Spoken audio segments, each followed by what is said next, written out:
Buenas tardes, muchísimas gracias por asistir a este congreso en nuestro segundo día. Hoy es la primera sesión de este sábado, las 10 de la mañana, una hora un poco tempranera. Y bueno, esta mesa tratará concretamente sobre la cuestión de distintas emociones, de cómo la burla y ciertas exclusiones se manifiestan en nuestras emociones, nuestro cuerpo, y cómo tratar con eso y cómo se siente. Entonces, tenemos el placer de primero contar con Alba Montes, profesora de muchos de nosotros en la Universidad Carlos III. Es filósofa centrada en las emociones, la psicología moral y el cruce entre la filosofía de la mente y la fenomenología. Ha realizado muchas publicaciones sobre emociones autoconscientes como la vergüenza, el orgullo o la envidia, y ha publicado en varios volúmenes en Routledge o en Cambridge University Press, y actualmente trabaja en la Universidad Carlos III de Madrid gracias a una ayuda de la Comunidad de Madrid. Ella tratará sobre el tema de la vergüenza, concretamente. Y bueno, posteriormente tenemos a Javier Moscoso, con una muy larga trayectoria en el ámbito académico. Es profesor de investigación en el Consejo Superior de Investigaciones Científicas, conocido como CSIC. Profesor visitante, bueno, durante los últimos años ha sido profesor visitante en varias universidades, como el Centro de Estudios del Siglo XIX de la Universidad de París I Sorbona, la Universidad de Chicago, el Instituto Max Planck de Historia de la Ciencia, y ha publicado varios libros, ha tratado muchos temas distintos, desde una historia global de los dientes hasta libros como el que más nos interesan hoy, que es su libro Dolor, una historia cultural. Lleva más de 15 años liderando un grupo de historia y de filosofía de la experiencia en Madrid. Es miembro del consejo editorial de colección de Bloomsbury y del Scientific Board de la Sociedad de la Historia de las Emociones. Y sus últimas publicaciones tratan sobre las pasiones, y agradecemos especialmente a él y a la siguiente ponente de la que hablaremos, Josefa Ros, porque son parte del proyecto Gestos, proyecto del CSI que ha colaborado financiando este congreso y lo ha hecho posible, gracias. Tenemos a Josefa Ros, después también miembro del proyecto Gestos. Es una doctora con mención europea en filosofía por la Universidad Complutense de Madrid, con premio extraordinario. Ha sido la primera persona de España a introducir el tema de la geriatría de la tercera edad del aburrimiento, que es el tema en el que nos enfocaremos hoy. Lidera como investigadora principal el proyecto Pre-Board, que entra dentro de un programa de la Unión Europea. Han disfrutado de contratos en la Universidad de Harvard, ha liderado otros proyectos de investigación como psicopatología del aburrimiento, y ha estado también en varias estancias en la Universidad de Stuttgart y en Harvard. Ha publicado numerosos trabajos y es ahora mismo preside la International Society of Boredom Studies, y en la cual se edita la Journal of Boredom Studies. Es también Premio Nacional de Investigación, entre otros muchos galardones. Y por último, tenemos a Laura Albet. Es un placer tener siempre a jóvenes investigadoras en estos nuevos congresos, y sobre todo cuando son tan potentes y los temas que tratan son tan actuales y tan interesantes.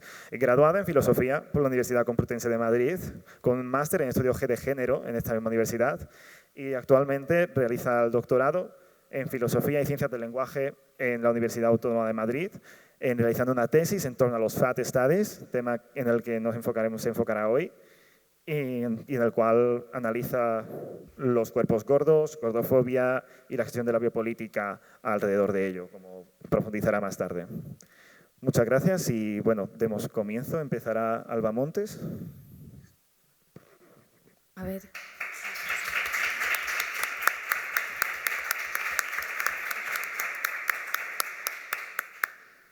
A ver, no sé cómo... Vale, se me oye, ¿no?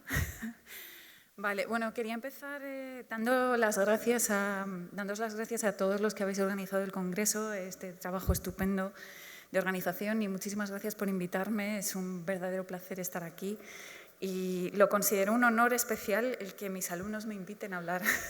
Así que muchísimas gracias. Gracias, por supuesto, a todos los que compartís mesa hoy conmigo. Estoy deseando discutir con vosotros, y a todos los que estáis presentes en la sala. Bueno, pues mi tema, como decía Jesús, hoy va a ser la vergüenza, que ha sido uno de mis temas de estudio de toda mi carrera, desde que hice la tesis doctoral sobre el tema. Y inicialmente he trabajado más sobre el significado moral, la psicología moral y el papel que puede tener la vergüenza en los juicios morales y en nuestro comportamiento moral. Y estoy ampliando el foco a cuestiones más políticas y a otras emociones recientemente. En los estudios recientes que se están haciendo sobre vergüenza en política, hay un foco muy fuerte, por muy buenos motivos, en discursos y en prácticas de tratar de generar o de inducir vergüenza en otros, y es fundamentalmente el foco de la discusión. Obviamente, por motivos obvios, ¿no? Estamos hablando de espacio público.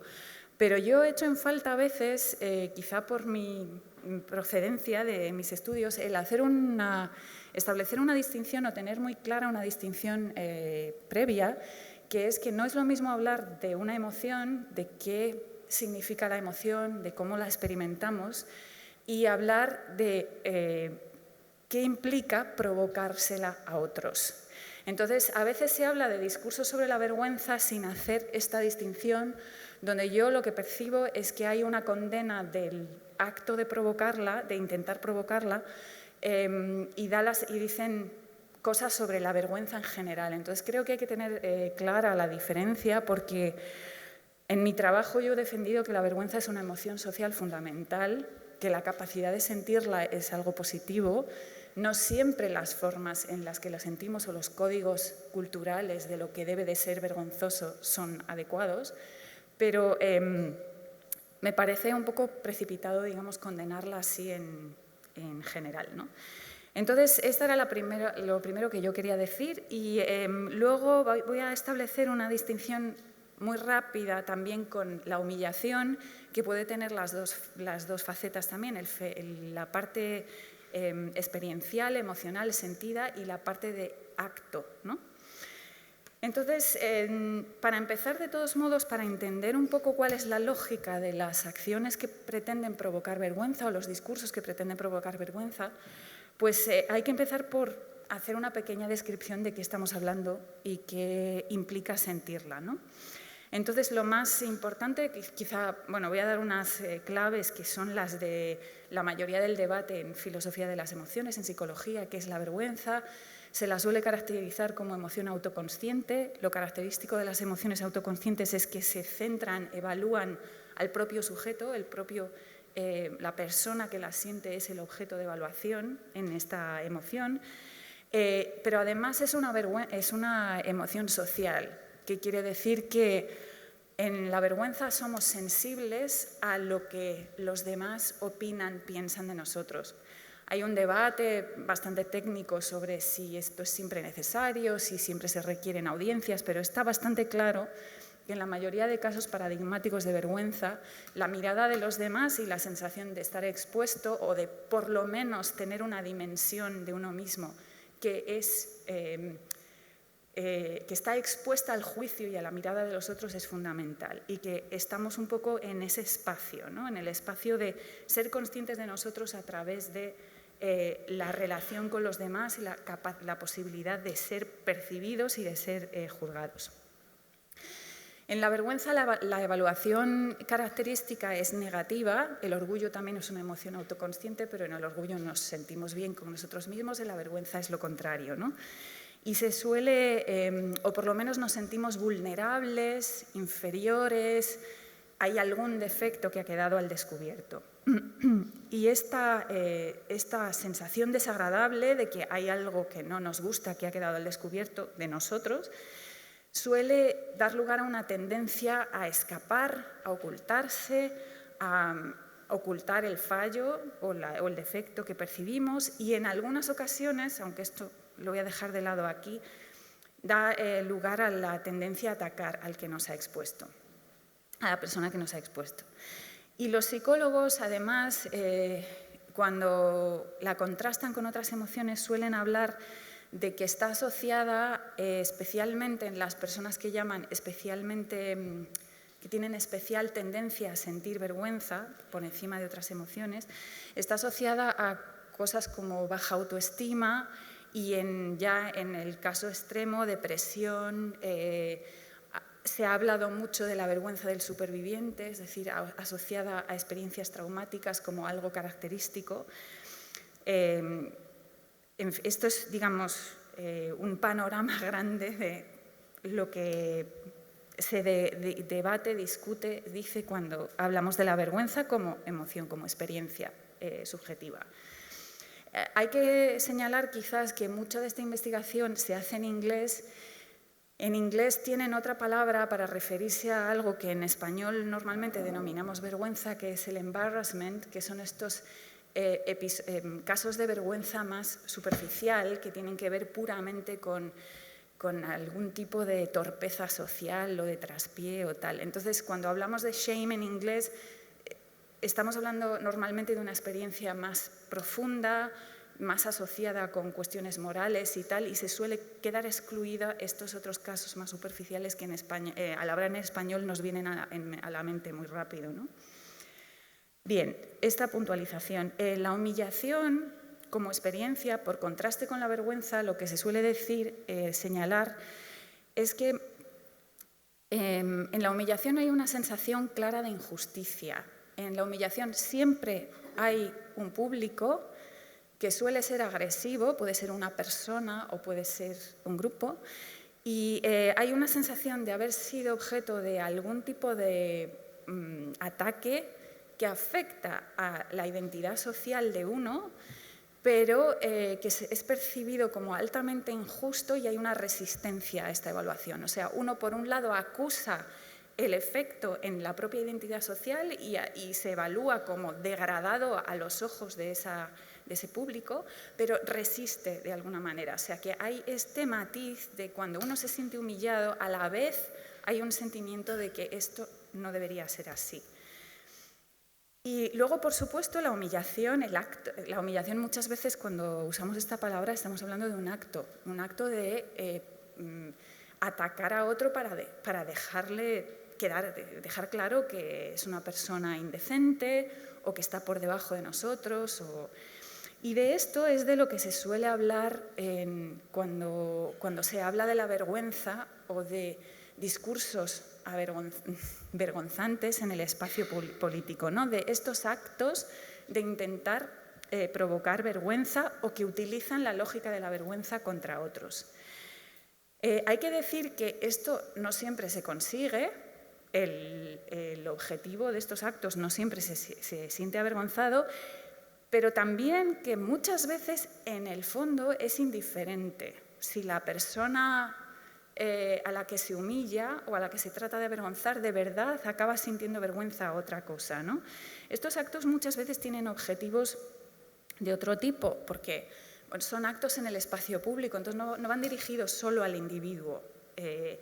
No es como, yo qué sé, si pudiéramos hablar de vergüenza en un caso educativo, padres, hijos, utilizar algún tipo de... No es este caso, son casos de exposición pública, ¿no? Entonces siempre hay hay muchas posibilidades, ¿no? Pero se puede estar tratando de exponer una indecencia o una transgresión al juicio de la opinión pública. Se puede estar intentando prevenir que otros se comporten de esta manera, independientemente de si el que se comporta mal siente vergüenza o no. A mí lo que me interesa es señalar que esto no es aceptable y no se puede hacer. Entonces, si prevengo el comportamiento en otros, ya está.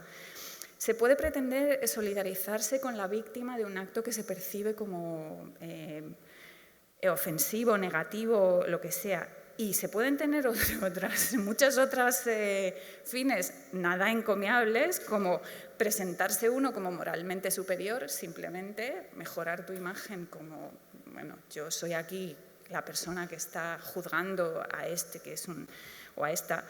Y se puede estar buscando también una especie de cohesión del grupo, del propio grupo, a través de estos procesos de señalar al otro, a un enemigo común o a un indecente que debemos expulsar. Y entonces aquí estamos marcando esta frontera. Entonces, no tiene por qué tener que ver con que el otro sienta o no vergüenza, pero se utiliza esta lógica, ¿no?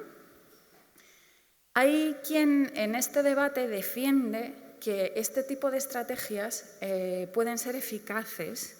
Sobre todo, Jennifer Jaquet recientemente publicó un libro donde habla que para cierto tipo de activismo este tipo de acciones son fundamentales y son muy eficaces. Ella habla de exponer transgresiones de empresas que contaminan o que tienen una reputación que les interesa defender, ¿no? Y entonces atacar por ahí. Hay veces algunas de estas cuestiones que son que legalmente no están prohibidas, pero que aún así son dañinas. Y en el caso de la lucha por los derechos humanos, que también son estrategias que se han utilizado. Pero claro, ahora no me voy a centrar en esto. Las estrategias de avergonzamiento o de humillación, no siempre, o de exposición, digamos, humillación es una palabra muy fuertemente connotada, de exponer las transgresiones de otros, no siempre se utilizan de esta manera, más bien al contrario. Y hay muchas autoras que ponen el foco en el hecho de que muchas veces se utilizan precisamente contra los más vulnerables y que pueden ser tremendamente dañinas. Entonces, Martha Nussbaum ya hace muchos años, Toni Massaro, han dicho que han argumentado fuertemente que todos estos procesos son inmorales, o sea que la permisibilidad moral de humillar y de exponer a cualquier fallo, cualquier defecto a la censura pública degenera muy fácilmente en procesos de humillación que atacan a la dignidad humana de las personas, que se descontrolan con muchísima facilidad y se convierten en procesos de linchamiento público y que siempre al final acaban constituyendo castigos desproporcionados. Por tanto, son inmorales y no deberían utilizarse nunca, especialmente cuando se está hablando en un contexto legal. Y hay otras autoras que han puesto el foco en esta idea de que históricamente estos discursos sobre la vergüenza siempre han sido represivos y siempre se han utilizado contra los más débiles, contra los excluidos y contra los subordinados en todas las sociedades. Jill Locke publicó hace unos años un libro, es una politóloga estadounidense, donde hace análisis de discursos desde la Grecia antigua, pasando por la Revolución Americana, etc. Y entonces ella argumenta que esto ha sido siempre un arma de los poderosos para silenciar a los subordinados que osan entrar en el espacio público con sus demandas indecentes, ¿no? Que este es el tipo de discurso. Además, esto tiene bastante...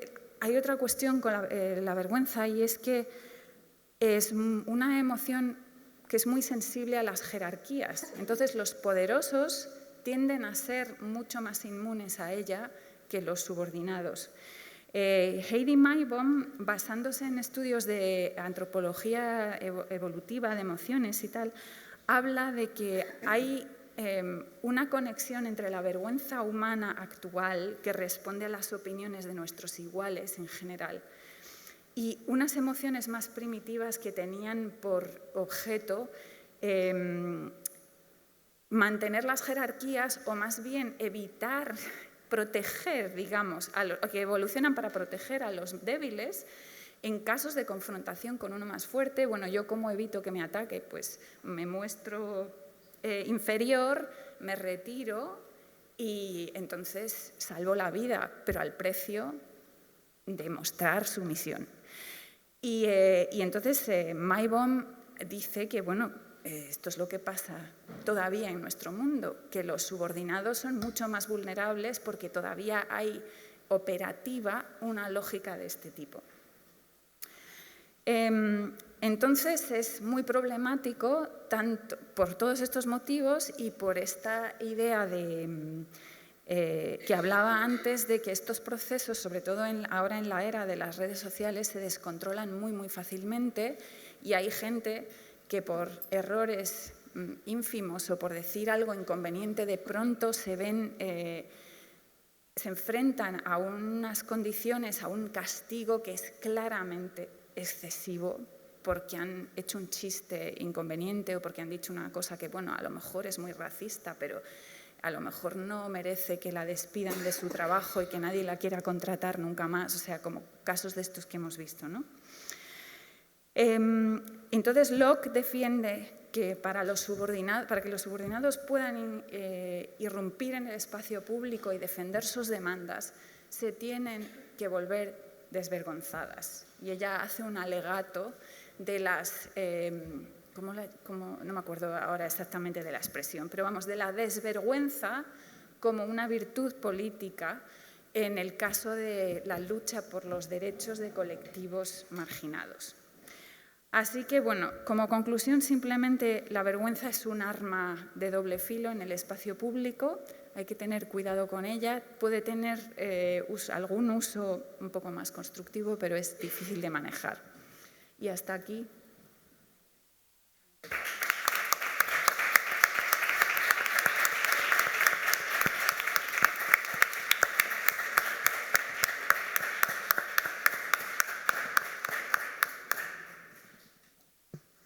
Muchas gracias, Alba. Próximamente pues, damos paso a Javier Moscoso. Y muchas gracias. Muchas gracias, Jesús. Muchas gracias a todos. Muchas gracias a las organizadoras de este congreso por su gentil invitación. Voy a centrar un poquito mi intervención en algo que me lleva preocupando, que es también el trasunto de nuestro grupo de investigación, que es saber cuál es la relación que hay entre determinadas emociones y sus expresiones, tanto si esas expresiones son expresiones de naturaleza política, como si son, por el contrario, pues propias de la gestualidad de aquellos que realmente las padecen, ¿no? Digamos que esta es la idea que late detrás de esa distinción entre gestos. Podría haber hablado de gestos, gestualidades, pero nos gusta la palabra expresión. Y además me voy a centrar en algo que produce cierto dolor, ahora diré por qué, que es el odio, no solamente a quien lo sufre, a quien sufre el odio de los demás, sino también a quien lo promueve, ¿no? A quien lo promueve. De hecho, me voy a centrar en esta intervención más bien en aquellos que experimentan odio, en los odiadores, podríamos decir, en los haters, que se dice ahora, más que en lo que son los objetivos de estos odiadores, sean legítimos o no, ¿no? Una de las cuestiones que nos ha resultado complicada a las personas que veníamos estudiando las emociones era saber un poco determinar que las emociones no solamente se contagian entre seres humanos, no solamente nos contagiamos unos a los otros, que podemos empezar todos a bostezar, por ejemplo, espero que vosotros no lo hagáis en este momento, ¿no? Pero que además las emociones se contagian entre ellas, de tal forma que es difícil a veces distinguirlas, es difícil saber cuando uno va en busca de una emoción, saber exactamente si va a tomar una o si va a encontrarse con otras muchas que están relacionadas. En el caso del odio esto es especialmente significativo porque se confunde con otras muchas emociones. De hecho, uno de los autores a los que voy a seguir en parte, que es Plutarco, tiene una expresión, discutiendo cuál es la relación que hay entre el odio y la envidia, tiene una expresión que a mí me gusta mucho, habla del palangre de las emociones. El palangre es un arte de pesca que es un poco como pesca de arrastre, ¿no? En realidad no es pesca de arrastre, son muchos anzuelos y uno lo lanza y, bueno, pues igual que coge una sardina, coge un jurel, un bacalao que había por ahí. Bueno, pues esto del palangre, esto del palangre de las emociones y en particular del palangre de odio me parece muy interesante a la hora de plantearnos exactamente cómo podemos discriminarlo y cómo podemos entender qué es, o cómo podríamos hacer una analítica del odio, si se quiere, ¿no?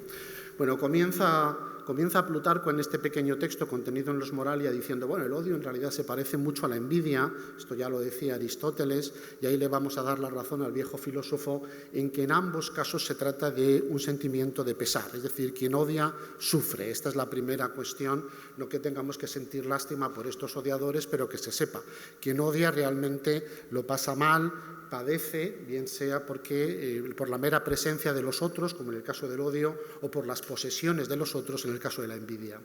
Se trata además, dice Plutarco, de un sentimiento que él denomina un vicio, no solamente, cuando habla de vicios no se refiere a vicios a vicios morales, sino vicios constitucionales, vicios de conformación, dirán posteriormente los autores clásicos, como por ejemplo Spinoza. Al decir que el odio es un vicio de conformación, quiere decir que está ligado a la visceralidad, que no puede evitarse, que cualquier circunstancia que lo provoque, sea legítima o ilegítima, quien odia lo hace de manera, en principio, dice Plutarco, involuntaria. Pero ahí acaban, como la envidia, por cierto, pero ahí acaban todas las similitudes. A partir de ahí, lo que va a hacer Plutarco, que es la distinción que a mí me interesa para intentar comprender también la gestualidad del odio, es distinguir entre lo que él denomina odios naturales y otros que vendrían a ser ficcionales. Los odios naturales son aquellos que vienen provocados por un sentimiento de afrenta o de injusticia de la que nosotros hemos sido objeto y a la que no podemos resistirnos. Podemos haber sido objeto de odio o de injusticia o de humillación, como en el caso que nos contaba antes Alba, por alguna circunstancia personal, es decir, por algo que nosotros hayamos hecho o porque pertenecemos a una clase de seres, a una tipología en donde alguien nos ha ubicado. Es decir, pero esto en realidad es absolutamente indiferente, porque este no es el propósito ni de Plutarco ni tampoco es el mío. No es la cuestión nunca, y en esta ponencia desde luego no lo es, justificar o no el odio, saber si realmente es un odio merecido, si nuestro sentimiento es un odio justificado en función de una afrenta que hayamos recibido, si esa afrenta además la hemos podido recibir por algo que hayamos hecho o si por el contrario hay un absoluto desmerecimiento. Frente a ese odio que Plutarco llama natural, hay un odio ficcional, que es un odio proyectivo. Es cuando se mienta el demonio. Bueno, frente a este odio natural hay un odio proyectivo. No lo llama así Plutarco, obviamente. Es el odio en donde uno no odia por nada que le hayan hecho, por nada que nos hayan hecho a cualquiera de nosotros, sino que odiamos a otras personas en general, bien porque hayan hecho algo a alguien a quien nosotros amamos, esto de los enemigos de mis enemigos son también mis enemigos, o bien porque consideremos nosotros mismos que forman parte de una clase que son malos en general. Bueno, las características del odio natural, como digo, la primera de ellas y más interesante es su carácter en principio involuntario. Hay otras emociones que también son involuntarias o que en principio tienen esta caracterización. Por ejemplo, el sonrojo, muy parecido a la vergüenza o a la humillación, o al menos como uno de sus fenómenos. Es muy difícil que un actor pueda representar o evocar el sonrojo de manera natural en el escenario. El odio, al menos en esta idea, sería una reacción emocional, visceral, llega a decir Plutarco. Es una razón timótica, da igual, y aquí me gustaría dejar esto bien claro, da igual que las razones del odio sean legítimas o ilegítimas. Esto es un asunto de la moralidad. Y este no es el tema que a mí me concierne. Dice, no, es que tenemos derecho a odiar a Mengano, tenemos derecho a odiar a fulano, tenemos derecho a odiar a este colectivo. Este no es el tema. El tema es que, en principio, se trata de una emoción visceral que no puede evitarse. Habría que intentar, de hecho es tan visceral que la característica fundamental del odio, de este odio natural, es que está relacionado con el estómago, es decir, mientras que la envidia, por ejemplo, es una pasión de los ojos, donde en la Divina Comedia hay que taparse los ojos para que los envidiosos no vean lo que les ocurre, las buenas fortunas que les ocurre a los demás.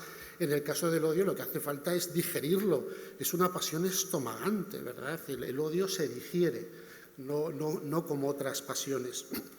Tanto es así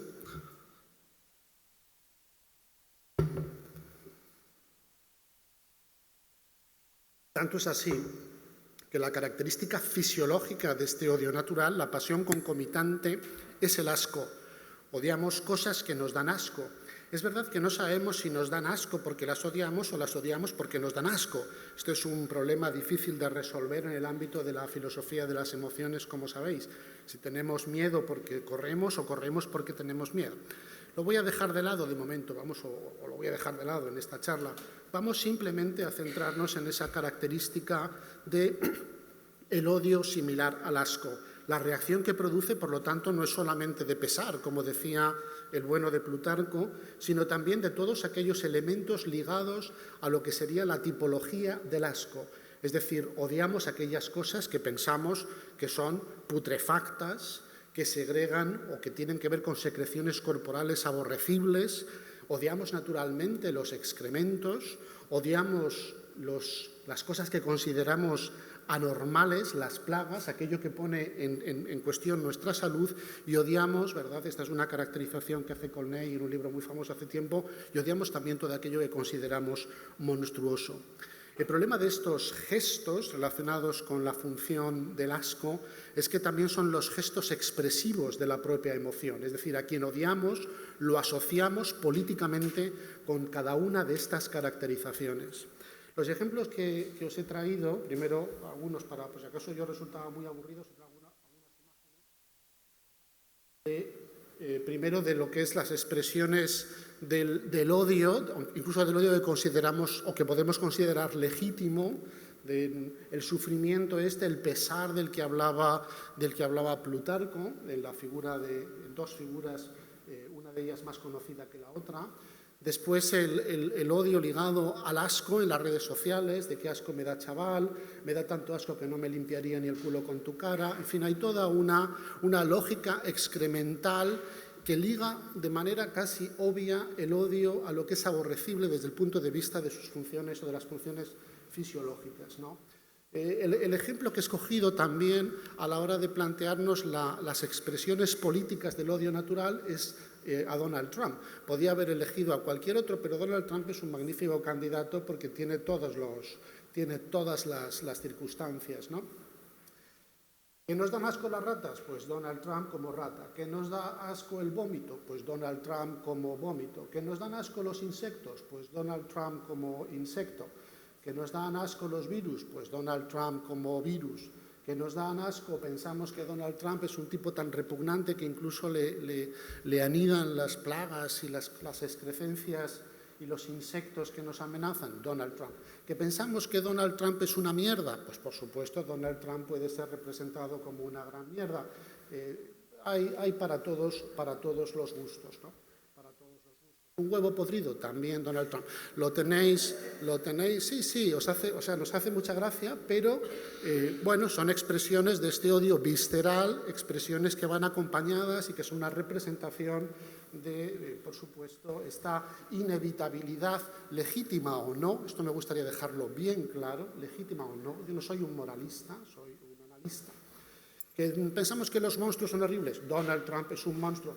¿Que pensamos que la desnudez y ciertos tipos de cuerpos son aborrecibles? Donald Trump en estatua, ¿no? Bueno, frente a este odio visceral, y no quiero entretenerme mucho, este odio visceral natural, hay un odio que podríamos considerar ficcional o proyectivo, que es aquel en donde, en principio, de nuevo, con razón o sin ella, este odio que depende más de la imaginación que de las propias ofensas que hayamos podido recibir. Y aquí se producen además una serie de fenómenos que son muy interesantes. En primer lugar, un fenómeno que podríamos considerar imitativo, es decir, sucede con el odio lo mismo que con el deseo, que se aplica a ciencia cierta la tesis de René Girard, el famoso sociólogo francés, de que como no sabemos lo que desear, deseamos lo que desean otros. Bueno, pues en el caso del odio parecido, como no sabemos lo que odiar, odiamos lo que odian otros, ¿no? Sucede además que al contrario que el odio visceral y sobre todo al contrario que la envidia, donde la envidia en general se vive en soledad y con cierta amargura, el odio genera comunidades, es decir, es una pasión no solamente, digamos, visceral, no solamente proyectiva, sino que además genera comunidades de odiantes. Los que odian presumen de su condición, se sienten felices, incluso encuentran sus propios objetivos. Y además también, al contrario que el odio que he llamado natural, las expresiones de odio, de este odio proyectivo o ficcional, suelen ir acompañadas o suelen estar reflejadas en el universo semántico, antropológico semántico, me atrevería a decir, de la sexualidad. Los ejemplos son innumerables y solamente voy a poner unos cuantos.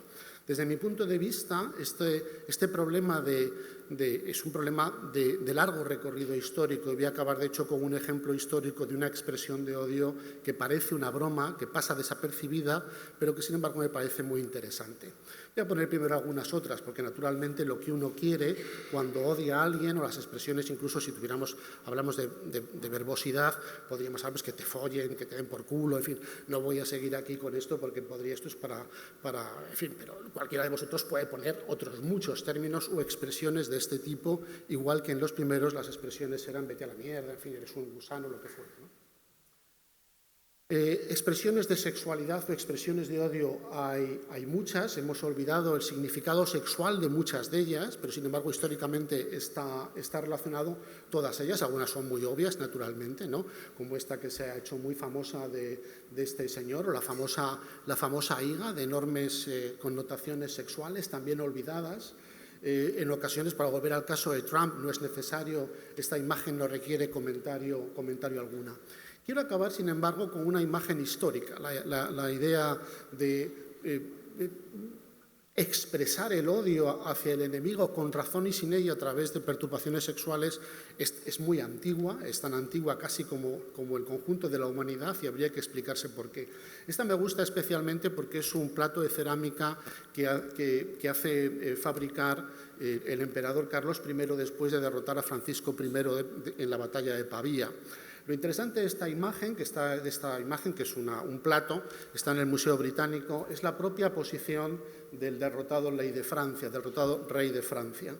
Nada en principio interesante en la imagen, salvo una circunstancia, y es que lo han representado al pobre Francisco, que tenía fama al mismo tiempo de mujeriego y de humanista, lo han representado exactamente de la misma manera que se representaba a la mujer en la primera de las posturas sexuales de Julio Romano, publicadas poquito tiempo antes. Es decir, para alguien como Francisco I debió entender inmediatamente el chiste. Él era la mujer a los pies de Francisco, de nuestro emperador Carlos. Muchas gracias.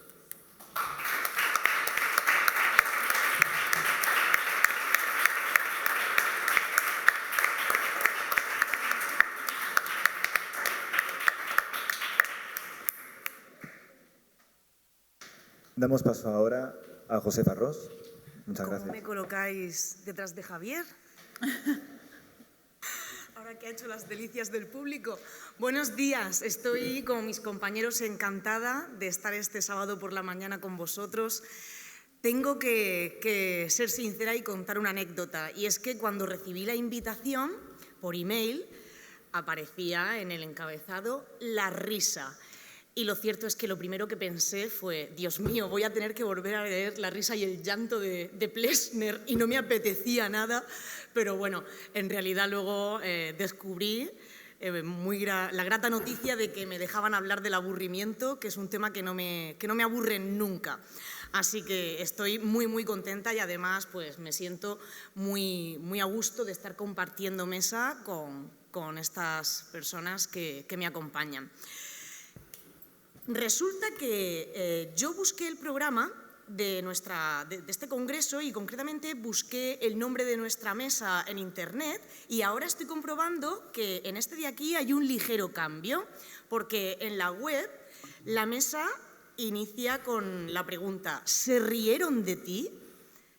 Pero ahora no está. No quiero meter el dedo en la llaga de qué ha pasado con esta pequeña introducción, pero a mí la verdad es que me llamó mucho la atención, y cuando estaba pensando en qué iba a contar esta mañana, la respuesta era sí. Claro que se rieron de mí, se rieron mucho de mí. Pero afortunadamente no fue porque tuviese ningún problema relacionado con la cuestión del aburrimiento. Pero creo que, como todo hijo de vecino, pues se han reído de nosotros en algún momento. Me gustaba la pregunta, no la tendríais que haber quitado. Yo comienzo lanzándoos la siguiente a vosotros. ¿Un cuerpo puede ser excluido a causa del aburrimiento por la forma en la que experimenta el aburrimiento? Y en principio, pues la respuesta más intuitiva podría ser que no, que qué demonios tendrá que ver el aburrimiento, el que uno se aburra o se deje de aburrir, con el hecho de que se le excluya o se le odie o se le haga pasar vergüenza. Pues sí, hay una relación, hay una relación. Yo estudio el aburrimiento siempre desde la perspectiva del binomio que conforma la funcionalidad y la disfuncionalidad de ciertos estados o de ciertas emociones. El aburrimiento, como muchos otros ciertos estados, emociones, como podría ser el miedo, cumple con una función en nuestra vida. Y que nadie se equivoque, la función del aburrimiento no es la de permitirnos un rato para el descanso, que actualmente estamos bastante confundidos con qué significa el aburrimiento y proclamamos este tipo de cosas como tengo derecho a aburrirme de vez en cuando, y es una gilipollez, no responde a lo que es el aburrimiento realmente. Creo que si no partimos de compartir una definición del aburrimiento desde este momento, los 10 minutos que me quedan por hablar no se van a comprender.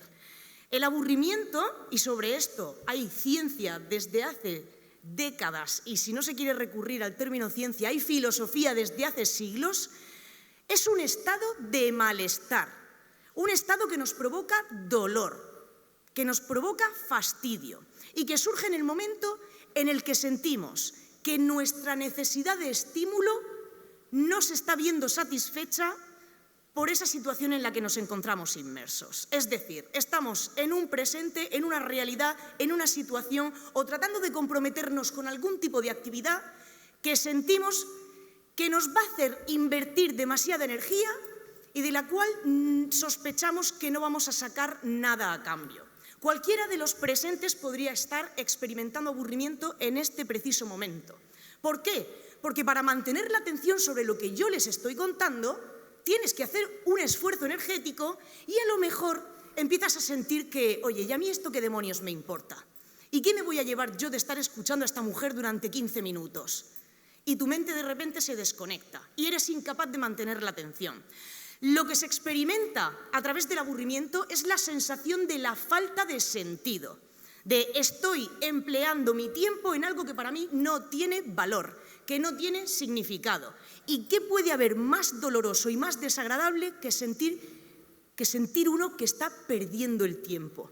Ese regalo tan improbable del que disponemos. Eso es el aburrimiento. Dentro de lo que podemos considerar el aburrimiento funcional, este es un tipo de aburrimiento que no le importa a nadie. Un aburrimiento que, oye, pues padezco debido a una circunstancia o a esa actividad, o qué me importa lo que está contando Josefa, a mí esto pues no cumple con mis expectativas, yo me creía que esto iba a ser otra cosa, y de repente sientes ese pequeño aburrimiento. Pero si tú eres capaz de imaginar un escenario más deseable y consumarlo, si eres capaz de pensar en una alternativa a ese escenario que te está produciendo aburrimiento y la puedes consumar, pues apaga y vámonos, se acabó, ya está, ya no hay nada más de lo que hablar. Este aburrimiento es muy sano, es un aburrimiento que a través del dolor te está advirtiendo de que dejes de malgastar tu tiempo en algo que para ti no tiene sentido.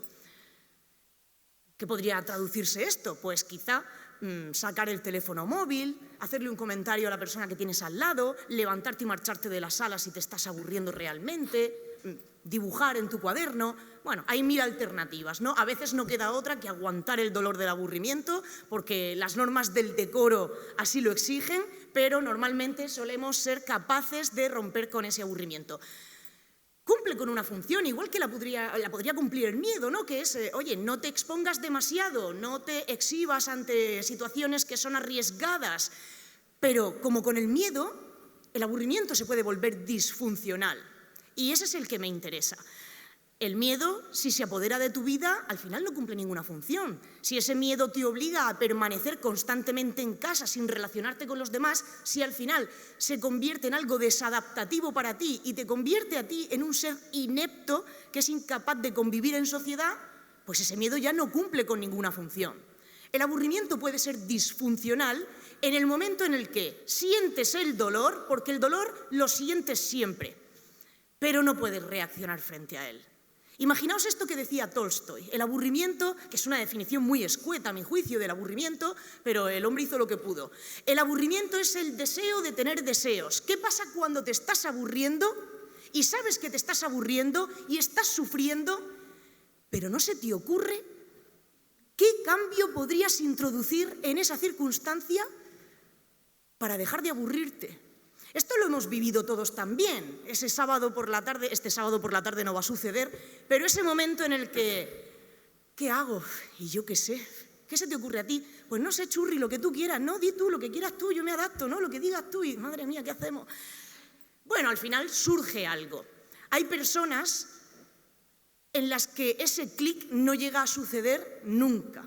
Hay personas que se quedan atrapadas en el estado del aburrimiento y que no son capaces de desplegar, ni consciente ni inconscientemente, ni su cerebro les hace el trabajo y recurre a una alternativa, ni son capaces de hacer un ejercicio reflexivo acerca del presente que les está evocando aburrimiento, desplegar un catálogo de opciones y voy a hacer una elección acerca de qué podría suceder en este momento para que yo destierre el aburrimiento y esto va a funcionar para el resto de la tarde.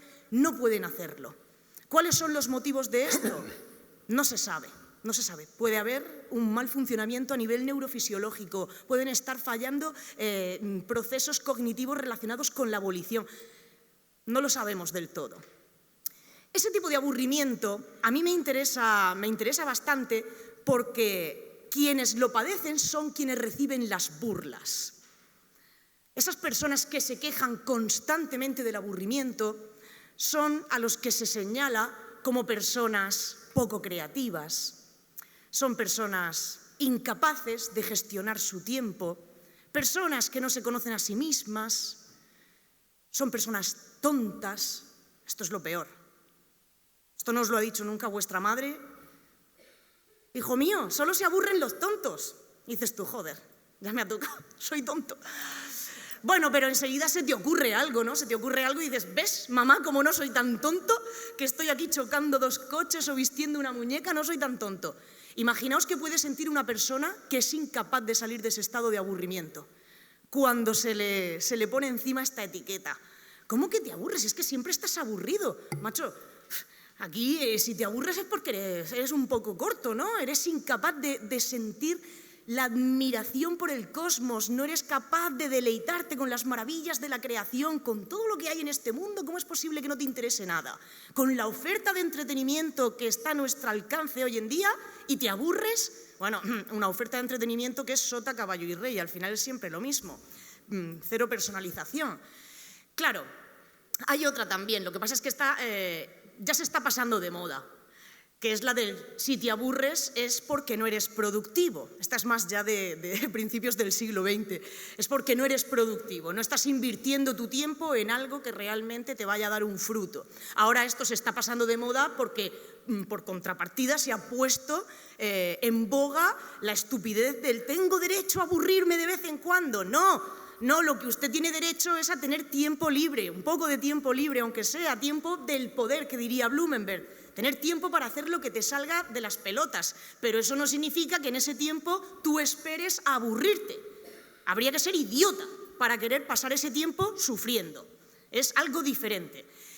Esas personas reciben el estigma, quienes se aburren constantemente reciben el estigma de ser poco creativos, de ser tontos, de estar vacíos por dentro, de no ser capaces de engancharse a la realidad en la que se encuentran. Es que no pones suficiente de tu parte. No es que yo te esté ofreciendo un plan aburrido, es que tú no eres capaz de interesarte por el plan que te estoy ofreciendo.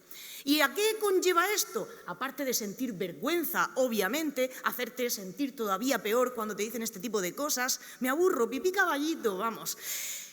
Lo que hace es que al final uno se retrotrae. Y no habla de aquello que le causa vergüenza. ¿Por qué? Pues porque le da miedo que le señalen. ¿Y qué sucede cuando uno no habla de lo que le aburre? Que nunca vas a poner en marcha ese cambio tan necesario para que se produzca algo distinto. Cuando uno tiene miedo a que le señalen, a mí me aburren mucho las conferencias. Se lo estaba diciendo a Diego hace un momento. Y yo he aprendido después de tanto tiempo a no ocultar, a no reprimir mi aburrimiento. Cuando algo me aburre, lo digo. Y si no lo digo, pongo cara. Bueno, pues nada, aquí estamos. Porque es bueno hablar del aburrimiento, hablar de lo que te aburre. Es necesario. Si uno no admite que le aburre, nunca va a cambiar esa situación. Y esto a nivel individual, pues bueno. Pero a nivel colectivo, que creo que es lo que nos interesa hoy aquí, es terrible. Cuando algo nos aburre a muchas personas y no queremos hablar de ello, cuando yo termino una conferencia o estamos en el descanso y a lo mejor le digo a algún compañero, Madre mía, se ha hecho un poco pesado, ¿eh? Un paper, otro paper, y me lo leo y te lo leo. Se ha hecho un poco pesado y dicen, bueno, sí, pero no, pero ha estado muy bien. Digo, no, si te estabas aburriendo, si te he visto todo el rato mirando por la ventana, ¿por qué no lo decimos? Y nos inventamos otra forma de hacer las conferencias que no sean tan aburridas. Eso es lo que sucede, por miedo a, ¿de verdad te ha aburrido la conferencia? Eso es porque estás vacío por dentro. Bueno, pues yo voy a decir que no, que ha estado medio bien y hacer puñetas y me lo quito de encima. Termino en un minuto. No solamente el aburrimiento disfuncional da lugar a la exclusión también da lugar al aburrimiento disfuncional, a otro tipo de aburrimiento disfuncional. Yo me dedico a estudiar el aburrimiento disfuncional en las personas mayores que viven institucionalizadas, es decir, en residencias, el geriátrico de toda la vida, porque conviven con algún tipo de dependencia.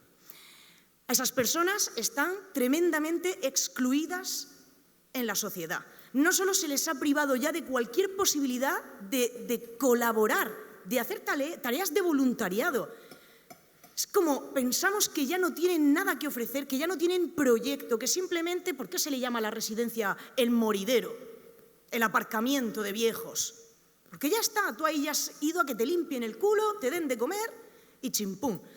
Eso es la horrible idea que tenemos acerca de las residencias. Y yo llevo 1 año y medio entrevistando a personas mayores que viven institucionalizadas, he entrevistado a más de 500 y no os podéis ni imaginar lo que tienen que ofrecer a la sociedad y las ganas que tienen de ofrecerlo. Sin embargo, es que incluso colocamos las residencias a las afueras, en descampados, en polígonos industriales, para que no se vea ya lo sobrante de la sociedad. En ese tipo de centros, para asegurar que todo el mundo viva el mayor tiempo posible, que si no luego las cifras de defunción en las residencias nos ponen a todos los pelos de punta, se limita mucho la vida de las personas, su agencia y su autonomía. Yo te doy de comer para que sea todo más rápido. Yo te ayudo a levantarte para que no te vayas a caer, que es muy peligroso que te caigas. No te dejo ayudar en la cocina, no vaya a ser que te hagas un corte en el dedo. Nada. No deambules, que puede ser que te pierdas o entres en la habitación de alguien. Y así las personas pasan horas y horas y horas sentadas en un sillón y acaban padeciendo aburrimiento. A este tipo de aburrimiento disfuncional yo lo he llamado aburrimiento dependiente de la situación, pero cronificado. Porque, y os prometo que termino, esas personas saben perfectamente qué les gustaría hacer para evitar su aburrimiento. El problema está en que el mismo contexto en el que nace el aburrimiento no les permite poner sus ideas en práctica, condenándolas a quedarse atrapadas en ese dolor. Esto es una forma también de estigmatizar y una forma de condenar a las personas a tener que ver mermada su calidad de vida en un momento que bastante complicado es, como es la tercera edad. Y ya seguimos hablando después.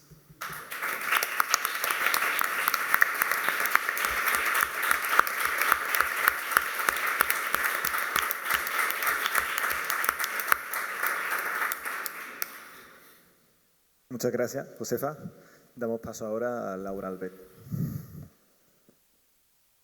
Hola, muchas gracias. Me sumo a los agradecimientos de mis compañeras al agradecimiento por la organización del Congreso y la posibilidad de participar.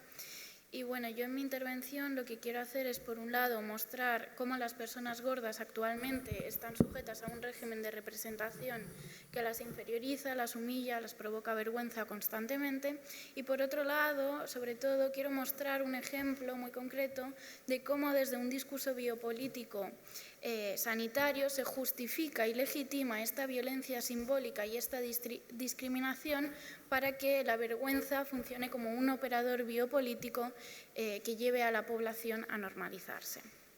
Mi investigación forma parte de los denominados Fat Studies o estudios de la gordura, que introduzco muy brevemente porque no son conocidos, y son un campo interdisciplinar académico que surge a finales de los 90 en Estados Unidos, siguiendo la estela, por ejemplo, de la teoría queer y muy enraizado con ese tipo de pensamiento, y consisten en producir un discurso sobre la gordura por fuera y en muchas ocasiones en contra de la narrativa médica de la obesidad, también reflexionan sobre los significantes sociales de la gordura y denuncian la violencia que sufren las personas que la encarnan. En este primer nombre ya hay una apuesta política por hablar de gordura y no de obesidad, y tal es como me voy a dirigir en el resto de mi intervención. Según los estudios, se ha visto que actualmente en los países occidentalizados las personas gordas son asociadas con características como fealdad, enfermedad, estupidez, pasividad, poca disciplina, problemas emocionales, poca higiene y ser poco agradables. Esto ha llevado a que teóricas como Magdalena Piñeiro, que es una de las principales activistas de la antigordofobia en España, teorice que se llama gordofobia, dice, cito, a la discriminación a la que nos vemos sometidas las personas gordas por el hecho de serlo. Hablamos de humillación, invisibilización, maltrato, inferiorización, ridiculización, patologización, marginación, exclusión e incluso ejercicio de la violencia física. El concepto de gordofobia se plantea como algo que va más allá de la mera violencia estética y hay que entender que existe todo un sistema ideológico específico que produce y reproduce la estigmatización de esta característica corporal a través, esto es lo importante, de una matriz discursiva triple. Por un lado, la estética, pero sobre todo, o la que me interesa a mí sobre todo, es una matriz discursiva sanitaria y moral, cuyas aristas, estas tres, son actualmente indisociables la una de las otras. Pero en mi investigación sobre todo me interesa analizar este polo sanitario-moral a través del concepto de biopolítica. Entiendo, con el resto de las teorías de los Fat Studies, que la profunda negativización de las personas gordas se funda en un juicio moral que las juzga como excesivamente débiles para disciplinarse corporalmente, y esto va de la mano de una determinada descripción hegemónica que se ha hecho hasta ahora de la obesidad desde las disciplinas médicas, ¿no? Que en un principio se perfilaba como una condición relativamente sencilla de solucionar a través del aumento del déficit calórico, es decir, comer menos, hacer más ejercicio. Este paradigma ha sido criticado y dentro del paradigma también ha sido complejizado porque las cosas no son muy así. Pero, bien, este conjunto entre el juicio moral y el juicio sanitario solo puede darse, sostengo, en una cultura altamente medicalizada, salutista, esto es, en la que se moraliza la salud, todo ello atravesado por una racionalidad neoliberal de la hiperresponsabilización individual que opaca los factores estructurales del acceso a la salud, tal como han propuesto autores como Foucault, Ivan Illich o Robert Crawford. Así también como se observa un bloqueo debido a intereses económicos en el debate científico de otros paradigmas médicos llamados paradigmas no pesocentristas, que realizan una crítica ideológica y metodológica a la conceptualización de la obesidad y proponen que de hecho el peso puede ser un factor neutro para la salud y que hay una mala lectura de la evidencia científica. Pero en este eje moralización-salud me interesa sobre todo investigar cómo la retórica epidémica de la obesidad, que se da desde hace 3 décadas por parte de la OMS y otros organismos, juegan un papel muy importante para este juicio negativo a nivel social de las personas gordas. Así, Foucault, en El nacimiento de la clínica y en Historia de la sexualidad, en el primer volumen, planteaba que a partir de la modernidad biológica, la epidemia se convierte en un modelo autónomo de entender la enfermedad, más allá de si es contagiosa o no, y que de hecho es paradigmático del biopoder y de la biopolítica, pues dice la epidemia, cito, exige la definición de un estatuto político de la medicina y la constitución a escala de un Estado de una conciencia médica encargada de una tarea constante de información, de control y de sujeción. Así se entiende que la epidemia siempre repercute en una doble dimensión corporal a la que apuntaba el poder. Por un lado al cuerpo individual, pero por otro lado al cuerpo poblacional. Esto es precisamente lo que legitima el discurso epidémico, la intervención médico-política de los cuerpos individuales en nombre del orden y de la salud nacional. En este sentido, el discurso de la epidemia de la obesidad, que está perpetuamente constante en el imaginario médico y colectivo popular, hace que los cuerpos gordos se conviertan en objetos públicos a ser teorizados, gestionados, vigilados e intervenidos, ya que se sostiene que son una amenaza para el funcionamiento de la sociedad, de las sociedades desarrolladas. En concreto, me he dedicado a analizar tres tipos de discursos: el económico, el ecológico y el militar, aunque aquí voy a presentar muy sucintamente.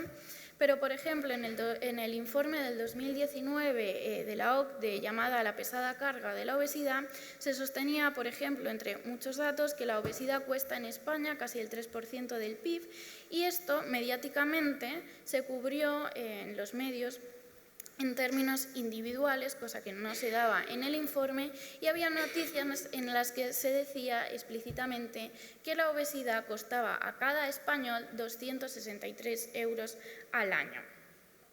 Y, por tanto, había muchos pronunciamientos públicos de no podemos dejar que los gordos nos hagan pagar a todo el resto de la sociedad por su transgresión corporal.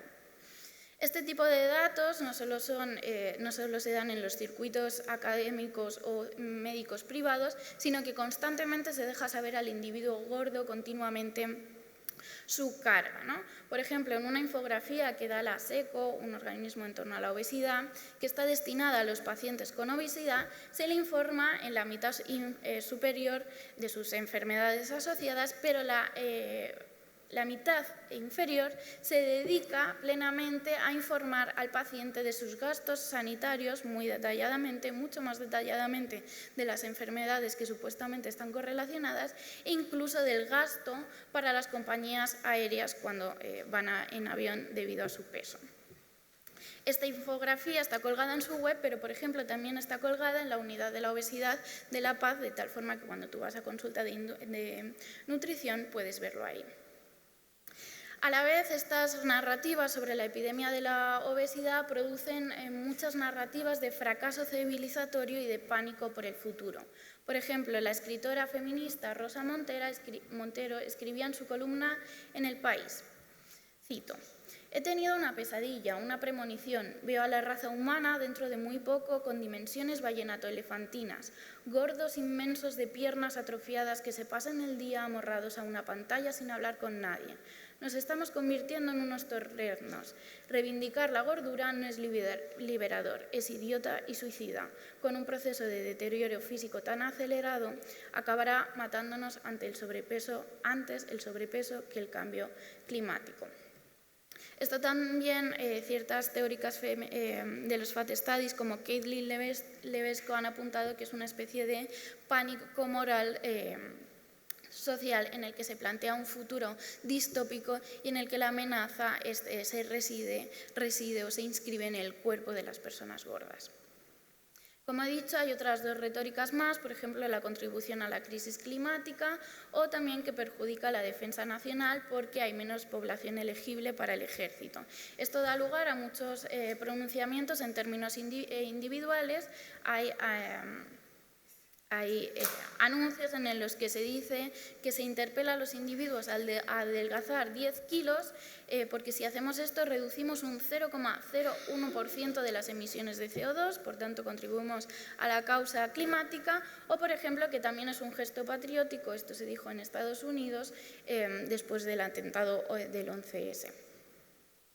Lo que quiero apuntar aquí es que el sujeto gordo es constantemente interpelado moralmente por no gestionar responsablemente su capital biológico y, por tanto, no respetar el bien común de nuestras biocomunidades. Es esta apelación colectiva al bien común lo que justifica muchas de las expresiones de odio, de violencia y el justificamiento de producirles vergüenza. Por tanto, sostengo que este tipo de abordajes no solo movilizan el miedo a la enfermedad, sino que movilizan sobre todo la culpa y la vergüenza para incentivar el disciplinamiento individual, de tal forma que estas emociones se convierten en operadores biológicos. Uno de los ejemplos que me parecen más explícitos y paradigmáticos está en un artículo de Daniel Callahan, uno de los fundadores de la bioética y cofundador del centro Hastings, el primer centro de investigaciones bioéticas del mundo. En un artículo del 2013, aunque tiene un libro similar en el 2016, en la misma línea, el artículo se titula Obesidad persiguiendo una epidemia elusiva, sostiene que la obesidad es un problema de salud pública el más difícil que ha enfrentado Estados Unidos, aunque se puede entender que ahora tenemos la misma retórica, y que hace un análisis de las estrategias para combatirlo que no han funcionado, dado que la tasa individual de pérdida de peso a largo plazo es del 5%, pero esto no supone una reconfiguración del paradigma de lo que es la obesidad, sino que se culpabiliza a los individuos que no están llevando a cabo bien la dieta. Y por este fracaso, dice, tenemos que plantearnos la pregunta ética y política de cuánta intervención gubernamental puede haber y cuánto podemos juzgar al cuerpo de los demás. Y por tanto propone, dice, medidas más atrevidas o afiladas, se refiere a la palabra edgy en inglés, y por tanto propone la solución de hacer presión social en los obesos, ya que, cito, necesitan entender que la obesidad es un problema de salud nacional, no solo su propio bienestar está en juego, necesitan entender que sea lo que sea que piensen sobre el poder y el exceso de gobierno, es ineludible en este caso, en la misma medida que la defensa nacional.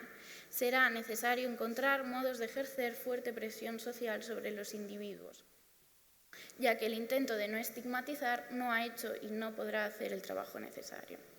Por tanto, dice que las personas tienen que sentir gran presión para adelgazar y que aunque esto entraña riesgos éticos, dice, merece la pena asumirlos ante la magnitud de la amenaza. ¿Pero a qué se refiere con presión social?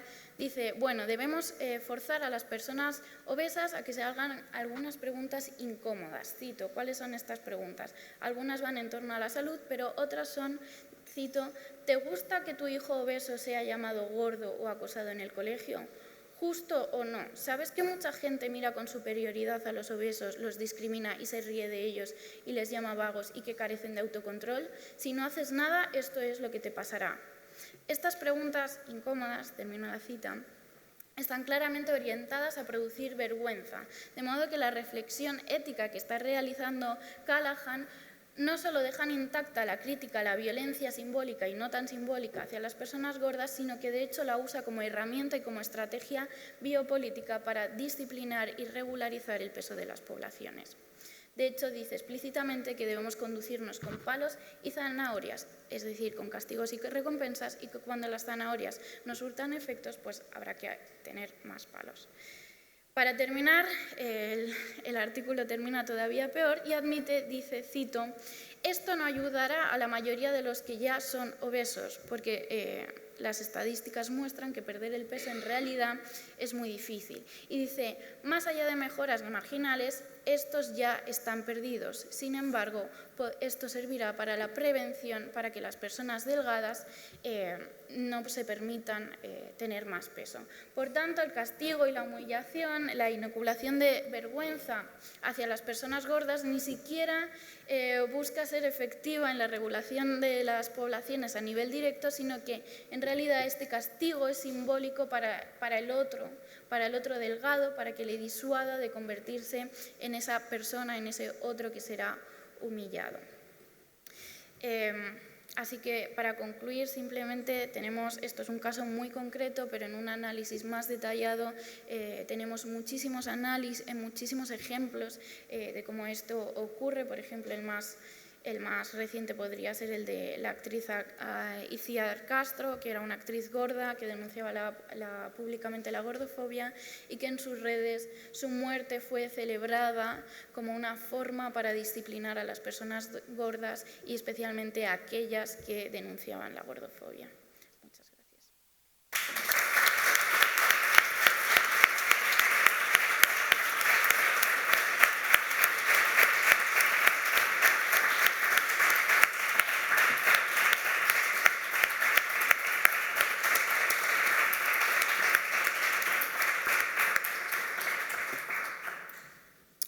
Muchas gracias a todas, muchísimas gracias por estas ponencias. Y bueno, ahora damos paso a turno de preguntas, así que si alguien quisiera consultar.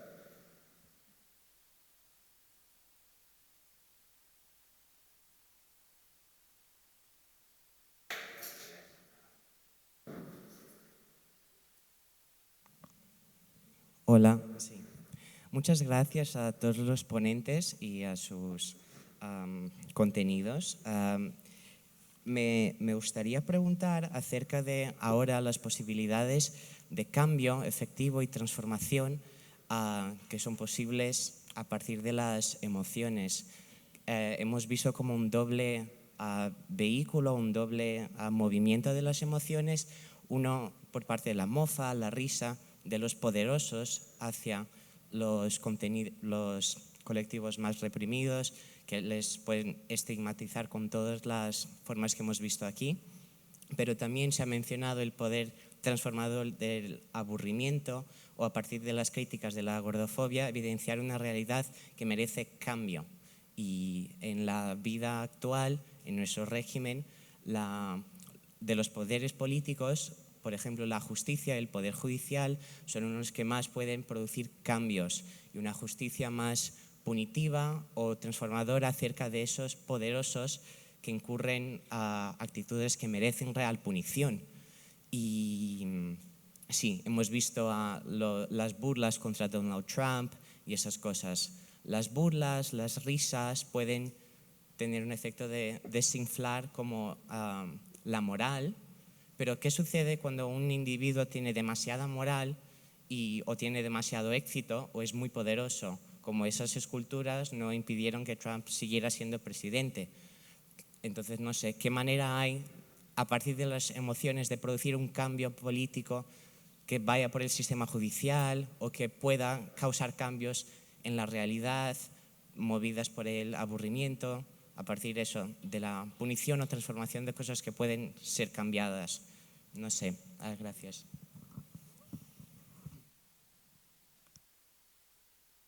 Bueno, ¿alguno le gustaría comenzar? ¿Sí? Vaya por delante que para que se produzca un cambio político, este tiene que estar empujado por la sociedad civil, y yo creo que, por ejemplo, lo que estamos haciendo en esta jornada, ayer y hoy, contribuye precisamente a eso. A mí me gusta mucho decir que es verdad que esas personas mayores que yo entrevisto en las residencias no pueden reaccionar frente a su aburrimiento. Al final lo hacen, al final reaccionan. Blumenberg decía que el aburrimiento siempre acaba siendo reactivo. Lo que pasa es que la reacción que se desprende del aburrimiento cuando ya se ha aguantado el dolor y la frustración durante mucho tiempo no suele gustar, no suele ser una reacción adaptativa, no suele ser creativa, sino destructiva. Y esas personas lloran, gritan, se autolesionan, le roban las pastillas en la mesa al que tienen al lado, sí que manifiestan su dolor, sí que reaccionan frente a él, pero no consiguen desasirse de él, y ese es el problema. Pero me gusta decir que aunque ellas no pueden reaccionar hasta el punto de promover un cambio frente a su aburrimiento, al menos su dolor me ha hecho reaccionar a mí y nos hace reaccionar a los demás. Todos los que estamos aquí estamos reaccionando frente a lo que consideramos que son injusticias, que están al final causando exclusión, que nos lastran. Así que este tipo de encuentros a mí me parece que son fabulosos. En cuanto a la cuestión del aburrimiento, siempre se ha dicho, yo quería pediros en mi intervención que a la hora de pensar en el aburrimiento, puesto que muchos provenís de la filosofía, pues dejéis de lado, ¿no?, esa concepción de un aburrimiento profundo, del ennui francés, del taedium vitae, no, y penséis en el aburrimiento mundano, el más cotidiano, ¿no?, el que vivimos todos. Se dice desde la filosofía frecuentemente, Ciogan lo decía, que el aburrimiento, cuando se apodera de toda una sociedad que ya comprende que el sistema en el que vive se ha quedado obsoleto, que su presente ya no le satisface, no cumple con sus expectativas, al final obliga a esa sociedad a reaccionar, y que el aburrimiento está detrás de los cambios de paradigma, de los cambios de época. Esto también lo decía Blumenberg. Y es una idea muy criticada, sobre todo por los historiadores, como podréis imaginar, ¿no? Al margen de eso, claro, o sea, si una situación de aburrimiento que se cronifica en el tiempo, frente a la que sabemos que nos gustaría un cambio, aunque no llegamos a vislumbrar qué cambio podría ser este, o incluso sí que somos capaces de pensar, esta sociedad ya no me gusta, nos gustaría una sociedad más de este tipo. Ese aburrimiento nos empuja, de alguna forma es un motor hacia ese cambio. Yo estoy convencida de ello. Y si alguien está en una situación de tanta exclusión hasta el punto de no ser capaz de reaccionar, al menos su dolor nos hará reaccionar a los demás.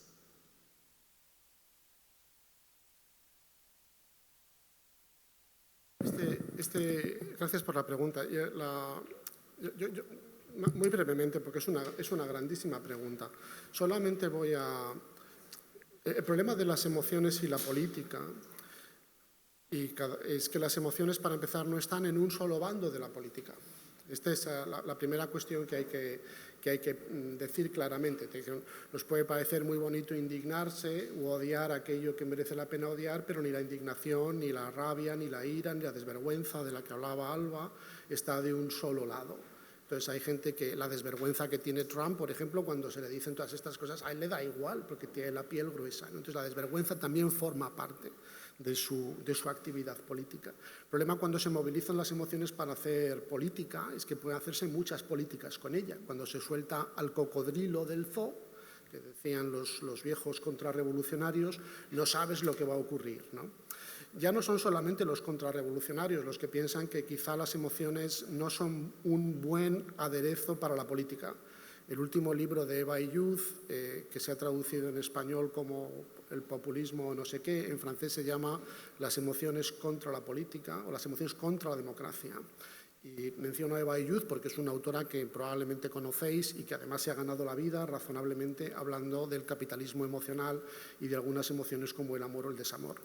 Las emociones que menciona Eva Illouz, que son las enemigas de la democracia, en lo que también está, por ejemplo, autores como Michael Sandel o Anne Applebaum, por mencionar solamente algunas de las últimas personas que del espectro de la filosofía política que va desde la más izquierda a lo que podríamos llamar el conservadurismo liberal, piensan que esto de soltar las emociones como quien suelta a los gansos, pues que a lo mejor tiene sus peligros, ¿no?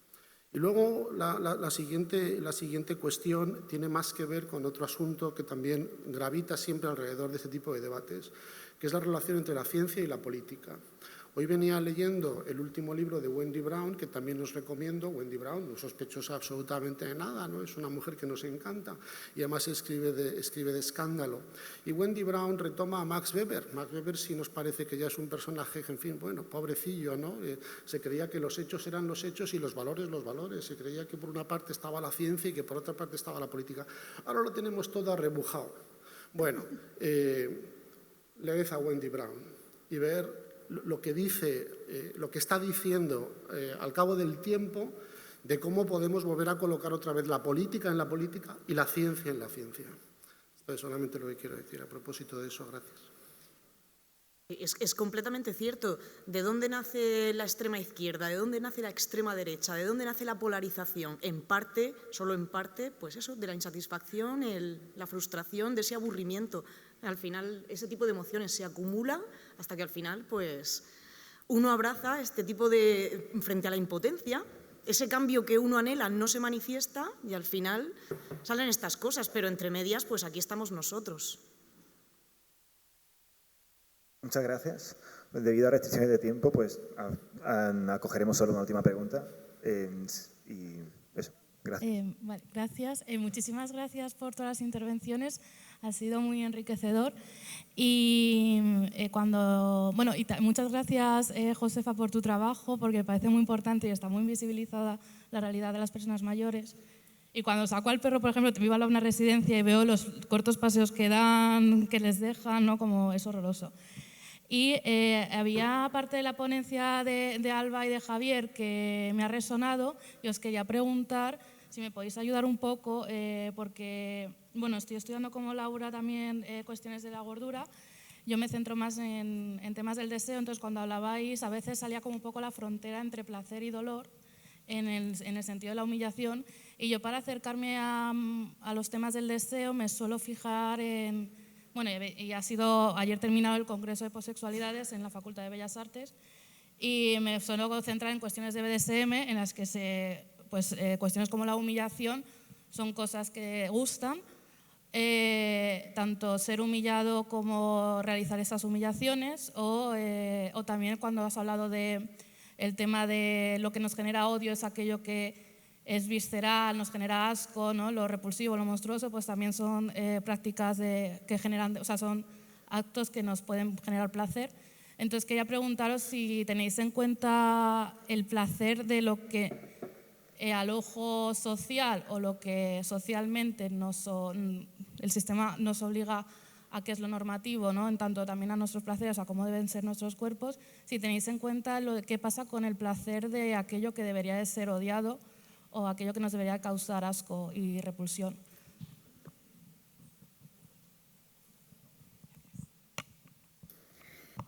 Creo que es una muy buena pregunta y la verdad, sinceramente, no.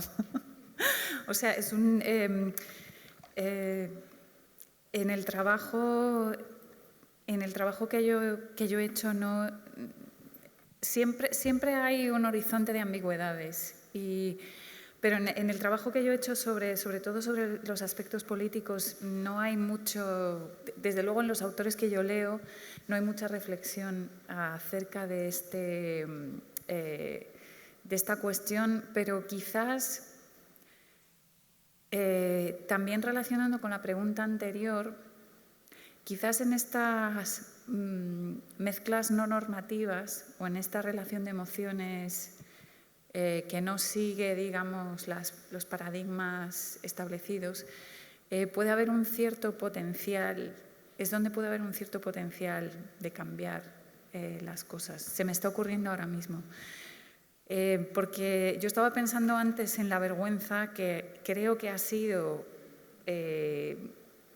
una emoción que ha cohesionado la acción política de algunos grupos cuando uno sale de su cáscara y se da cuenta de que, es que somos muchos, es que no me avergüenzo yo porque soy, yo qué sé, yo la defectuosa, sino que es una cosa compartida que nos están echando encima.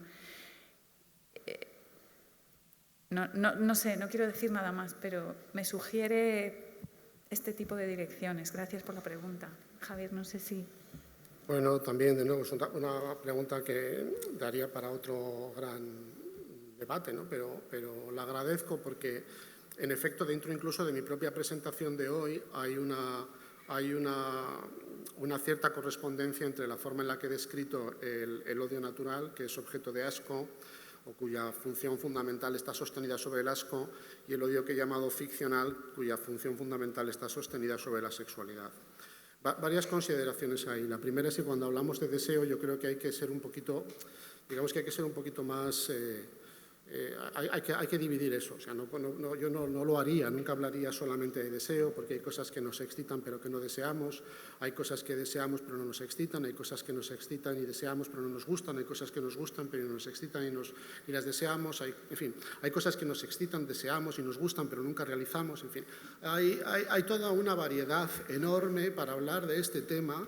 Quizá el asunto fundamental es saber de nuevo si aquello que nos excita de manera visceral, involuntaria, y si además esa involuntariedad puede ser mediada culturalmente o no. Esta es la pregunta del millón. Quien la resuelva le darán el Premio Nobel de Humanidades, ¿no?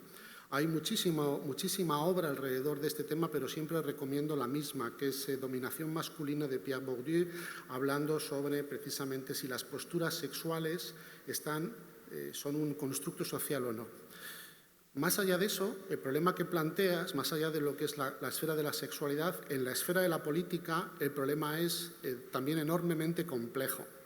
Cuando primero me dijeron de intervenir en la mesa, yo quería hablar de los dolores socialmente desapercibidos, o incluso, es decir, aquellos que no producen ningún tipo de reconocimiento público. Pero hay otros que son todavía peores, aquellos que en principio deberían ser caracterizados como dolores desde nuestro punto de vista, pero a los protagonistas les gusta. Como por ejemplo, si abrimos las cartas persas, Montesquieu, padre de la división de poderes, entonces cita a una mujer que dice: mi marido no me quiere porque no me pega. Bien, este tipo de relatos de personas que en principio deberían quejarse de un daño, pero sin embargo no se quejan de él, de lo que nosotros consideramos que es un daño, sino que además viven felices. Había un libro muy interesante que se llama Polemical Pain, precisamente sobre descripción de la población esclava afroamericana en las plantaciones del sur de Estados Unidos, que se describían como felices. Se piensan a sí mismos felices y os digo, pero esta gente puede estar feliz, ¿no?, con todo lo que le está ocurriendo. Bueno, esto genera un problema político, no solamente historiográfico, sino político o filosófico-político, que es muy difícil de resolver, ¿no? Por ejemplo, tenemos casos también en el mundo contemporáneo. Van más allá de lo que es tu pregunta, pero es el mismo problema. Es cómo es posible que esto, que a mí me parece que debe producir dolor, sin embargo, se describa en términos de placer, de gusto, de cotidianidad, ¿no? Pues mujeres que no saben que son maltratadas, personas que han sido violadas pero en realidad lo han sublimado, personas abusadas por distintas cosas que solo al cabo del tiempo se dan cuenta o alguien les dice que son problemas de naturaleza política. Y no me refiero a política de derechas o de izquierdas, naturalmente, sino me refiero a división política, ¿no? Bueno, pero podríamos estar toda la mañana hablando de esto. Muchísimas gracias a todas las ponentes, muchísimas gracias por las preguntas, muchísimas gracias por asistir hoy a esta primera sesión del sábado. Y bueno, ahora damos cierre a la sesión y en media hora más o menos comenzaremos una próxima que será muy interesante y os animamos a venir. Muchas gracias.